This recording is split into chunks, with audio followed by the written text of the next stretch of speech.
Shalom saudara yang dikasih Tuhan. Kita jumpa lagi hari ini untuk melanjutkan renungan dan bahasan kita dari Injil Matius. Kita masuk dalam pasal yang baru hari ini, Matius pasal yang ke-11. Mari kita membaca. Hari ini ayatnya cukup panjang, ayat yang pertama hingga ayat yang ke-6. Matius 11 ayat 1 hingga ayat yang ke-6. Demikian firman Tuhan. Setelah Yesus selesai berpesan kepada ke-12 muridnya, pergilah ia dari sana untuk mengajar dan memberitakan Injil di dalam kota-kota mereka. Di dalam penjara, Yohanes mendengar tentang pekerjaan Kristus, lalu menyuruh murid-muridnya bertanya kepadanya, "Engkaukah yang akan datang itu atau haruskah kami menantikan orang lain?" Yesus menjawab mereka, "Pergilah dan katakanlah kepada Yohanes apa yang kamu dengar dan kamu lihat. Orang buta melihat, orang lumpuh berjalan, orang kusta menjadi tahir, orang tuli mendengar, orang mati dibangkitkan, dan kepada orang miskin diberitakan kabar baik. Dan berbahagialah orang yang tidak menjadi kecewa dan menolak aku." Nah, kenapa dikatakan di dalam ayat 6, berbahagialah orang yang tidak menjadi kecewa dan menolak aku? Sebetulnya ada alasan mengapa Yesus berkata seperti itu. Nah, mari kita teliti ayat demi ayat. Ayat yang pertama, kalau kita membaca dikatakan setelah Yesus selesai berpesan kepada ke-12 muridnya, pergilah ia dari sana untuk mengajar dan memberitakan Injil di dalam kota-kota mereka. Nah, ayat yang pertama ini, apa yang disampaikan Matius adalah secara langsung atau versi pendeknya. Berbeda dengan apa yang dikatakan oleh Markus dan Lukas, Injil Markus dan Lukas. Kalau kita melihat di dalam ayat 1, Matius tidak menceritakan pengalaman murid-murid yang diutus itu. Sedangkan Markus dan Lukas menceritakannya walaupun hanya sedikit. Jadi kalau kita menjumpai ada perbedaan bagaimana Matius, Markus, Lukas menuliskannya, tidak usah heran. Kenapa? Karena kalau kita membaca bahkan di ayat yang ke-7, tidak diceritakan tentang penyampaian kata-kata Yesus kepada Yohanes oleh murid-murid Yohanes. Dan reaksi Yohanes Pembaptis mendengar kata-kata Yesus itu juga tidak dijelaskan. Tetapi Matius memilih untuk melanjutkan kisah ini atau melanjutkan tulisannya tentang Yesus. Kenapa? Karena Matius mau memfokuskan ceritanya, mau memfokuskan tulisannya untuk membahas siapakah Yesus ini sesungguhnya. Dan ingat, tema besar dari Injil Matius, Yesus adalah Mesias, dia adalah Raja. Dan kita melihat di sini, itu sebabnya Matius bergegas tidak membahas reaksi Yohanes Pembaptis maupun bagaimana reaksi atau apa yang terjadi dengan murid-murid setelah mereka diutus. Tetapi Matius segera membahas tentang tanggapan Yesus kepada Yohanes Pembaptis. Nah, ayat 2, di dalam penjara Yohanes mendengar tentang pekerjaan Kristus. Nah, kita melihat Yohanes di penjara karena dia dinyatakan sebagai orang yang tidak disukai oleh Herodes. Kita tahu bahwa Herodes Antipas suatu hari bepergian ke Roma untuk menjumpai saudaranya, dan Herodes Antipas ini tertarik dengan saudaranya, istri saudaranya, sehingga Herodes menggoda, dan kemudian Herodes pulang ke tempat dia melakukan tugasnya, dan dia menceraikan istrinya untuk kemudian mengambil istri saudaranya untuk dijadikan sebagai istrinya. Dan perbuatan itu adalah perbuatan yang dikritik habis oleh Yohanes Pembaptis. Itu sebabnya Herodes merasa terganggu oleh karena Yohanes Pembaptis, dan karena itu Yohanes Pembaptis dipenjara di penjara bawah tanah di benteng yang bernama Makairus di pegunungan dekat Laut Mati.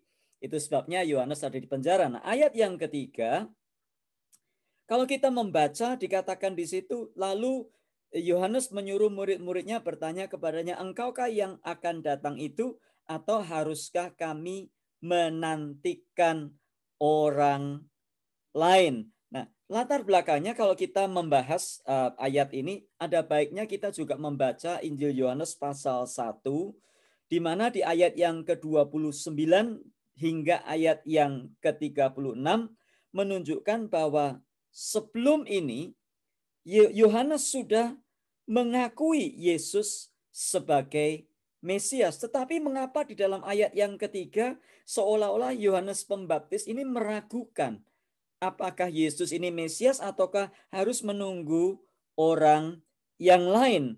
Kenapa? Karena mungkin setelah Yohanes lama di dalam penjara, lalu Yesus tidak melakukan seperti yang ada di dalam bayangannya, sebab seperti orang Yahudi pada umumnya, Mesias datang tujuannya untuk melepaskan mereka dari penindasan Romawi atau berbuat sesuatu. Dan untuk Yohanes Pembaptis sendiri mungkin dia berpikir, Yesus kok cuman begitu-begitu. Yesus kok hanya menyembuhkan orang sakit, ya, yang lumpuh berjalan, yang bisu berkata-kata, kok tidak lebih dari itu. Bahkan mungkin Yohanes mengharapkan ada sesuatu yang Yesus lakukan untuk Yohanes secara pribadi, mungkin melepaskan dia dari penjara. Itu sebabnya Yohanes mengutus murid-muridnya untuk bertanya, engkaukah Mesias itu, ataukah kami harus menunggu yang lainnya? Nah, jawaban Yesus ayat 4-6 berkata, pergilah katakanlah kepada Yohanes apa yang kamu dengar dan kamu lihat. Orang buta melihat, lumpuh berjalan, kusta menjadi tahir, tuli mendengar, dan orang mati dibangkitkan, kepada orang miskin diberitakan kabar baik. Ayat 6. Tadi yang saya utarakan di awal video ini. Dan berbahagialah orang yang tidak menjadi kecewa dan menolak aku. Betapa sering, ya mungkin Yohanes kecewa pada waktu itu. Betapa seringnya kita juga kecewa karena Tuhan tidak melakukan apa yang kita harapkan dan inginkan. Betulkah engkau Tuhan? Betulkah engkau hidup? Kalau engkau betul Tuhan dan engkau hidup, kenapa engkau tidak mendengar doaku? Engkau tidak melakukan apa yang saya harapkan. Makanya Yohanes berkata, engkaukah itu? Atau kami tunggu yang lain? Nah, inilah yang seringkali terjadi dalam hidup ini. Sebagai hamba Tuhan, kadang kita kepingin ya jadi hamba Tuhan yang besar. Gerejanya besar, namanya terkenal, tapi nyatanya kita biasa-biasa saja. Melayani di desa yang terpencil, namanya tidak terdengar. Kok begitu ya? Atau sebagai anak muda, mungkin kita ingin jadi selebriti yang hidup di dalam kemewahan dan sebagainya. Tetapi kenyataannya setelah kita bertumbuh, setelah kita dewasa, tidak seperti yang kita harapkan.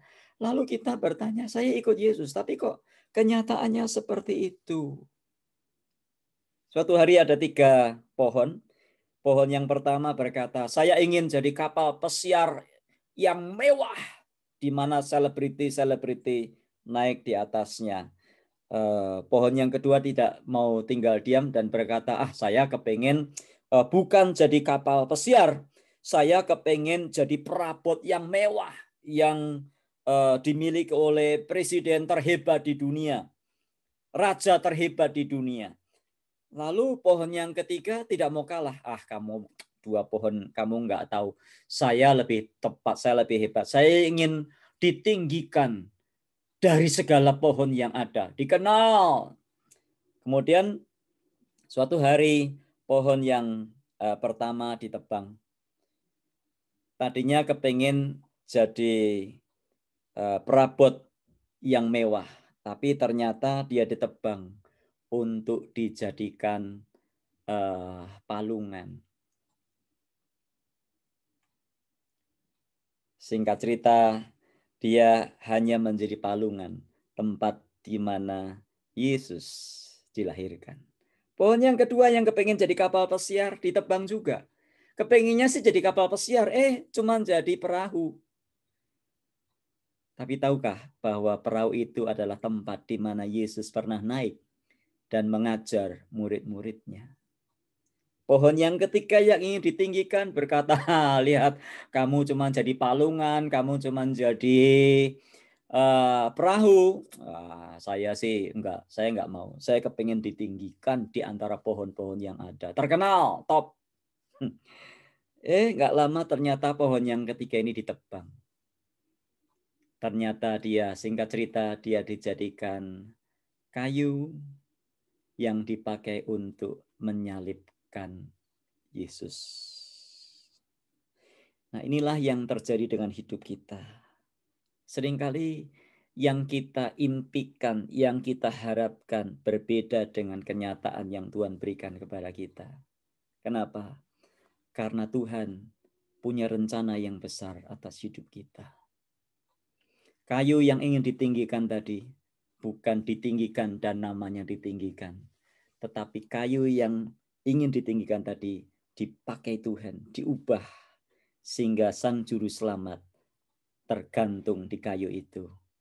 Dan karena salib itulah, maka dunia mendapatkan pengampunan dosa.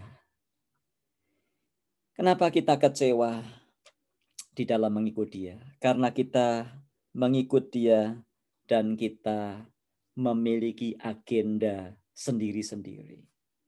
Dan kita hanya memakai Yesus, memakai Tuhan menjadi alat, bukan menjadi tujuan.